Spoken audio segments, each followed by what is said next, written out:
Hey all, so there seemed to be a little bit of confusion at the end of class today. So what I wanted to do was to again walk you through how to get to both the mini lecture and then this first homework assignment for macromolecules lesson one.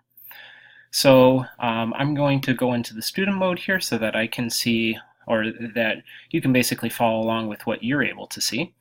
First, you're going to go to these general features of microbes, unit 1. Go to lesson 1 here, and then there are two things that you'll need to look at.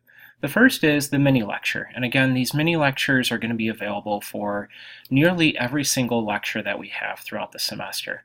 If you do prefer to read the book, here's the information of where you can find the information in the book. But if we go to, if I'm not mistaken, it is this next one. You can see this is listed as macromolecules lesson 1 mini lecture, and if you click on that, it'll take you to this page here and automatically launch. You don't have to press any additional buttons. And now you are into the first lecture, and you can see there are 9 slides in total. The first slide is 1:27, where I'll explain the general features or the objectives for this particular lesson that we're going to be covering in class. So that's how to get to the mini lecture. And again, one of these for each lecture throughout the semester.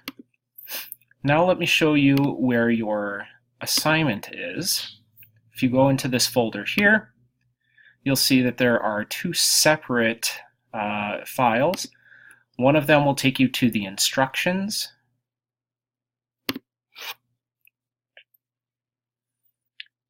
And here are the instructions for that mini lecture. Again, I will talk you through them if you would like, or if you would just like to read, you can just read the information here. The dates are a little off. I apologize about that, but the basic premise is the same. First, you need to respond to the 2 prompts. What are some properties of hydrophilic and hydrophobic molecules?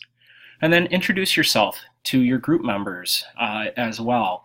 I'd really like it if you guys would try to use the audio and visual function, which is this camera right here, and doing so will allow you in your groups to communicate with each other, and actually gives me an opportunity to learn who you are and start putting a face with a name.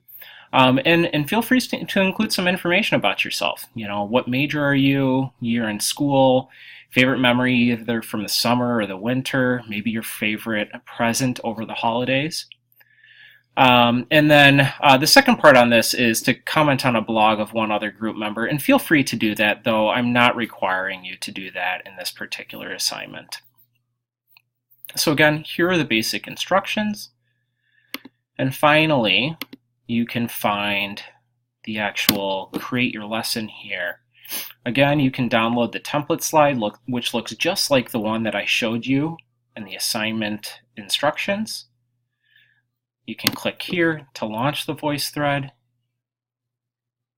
And at this point, again, the first member of the group, or at least one person in the group, should create the VoiceThread, upload a picture or a slide or something of media for yourself to share with the group. And then after you have shared that media, you should now be able to share that VoiceThread with your group members. So please, again, do let me know if you have trouble with this, but I hope that this explanation will at least show you everything that you need to find for class on this coming Wednesday.